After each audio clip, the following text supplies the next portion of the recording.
Paper 2 यानी सामान्य अध्ययन का सेकंड पेपर। इसमें क्या क्या आएगा, कौन कौन से विषय रहेंगे। पहला पॉइंट है भारतीय संविधान, ऐतिहासिक आधार पर विकास, सुविधा संशोधन, महत्वपूर्ण प्रावधान और बुनियादी संरचना।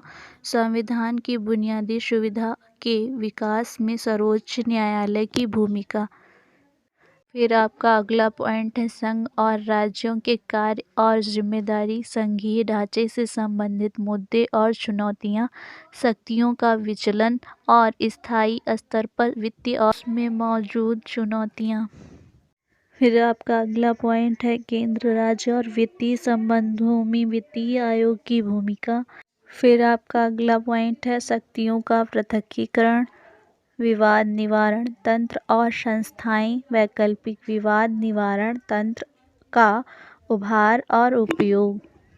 फिर अगला पॉइंट है अन्य प्रमुख लोकतांत्रिक देशों के साथ भारतीय संविधान की योजना की तुलना। फिर आपका आएगा संसद और राज्य विधानसभाएं, संरचना, कामकाज, व्यवस्था का संचालन, शक्तियां और विशेषाधिकार और मुद्दे। फिर अगला पॉइंट है केंद्र और राज्यों के द्वारा जनसंख्या के कमजोर वर्गों के लिए कल्याणकारी योजना और इन कमजोर वर्गों की सुरक्षा और बेहतर के लिए इन योजनाओं के तंत्रों और कानून, संस्था और निकाय के प्रदर्शन।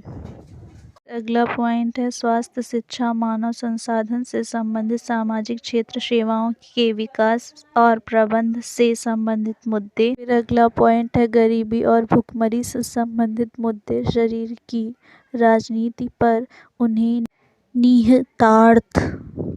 फिर अगला पॉइंट है भारत और पड़ोसी देशों के साथ इसका संबंध।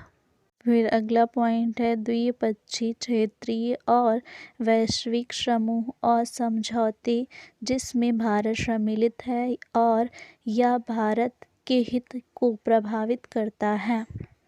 फिर अगला पॉइंट है भारत के हितों पर विकास और विकासशील देशों की नीतियों और राजनीतिक का प्रभाव और भारतीय प्रवासी।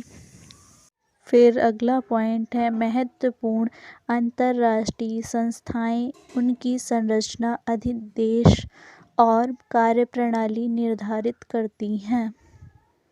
फिर अगला पॉइंट है राजनीतिक प्रशासन, राजस्व और न्यायिक प्रणाली के बारे में उत्तर प्रदेश का विशिष्ट ज्ञान। फिर अगला पॉइंट है क्षेत्रीय, राज्य, राष्ट्रीय और अंतर्राष्ट्रीय महत्व के वर्तमान मामले और घटनाएं। इतना सब कुछ ये आपका सेकेंड पेपर के अंतर्गत आएगा। उम्मीद है कि आप लोगों को समझ में आया होगा। Thank you guys.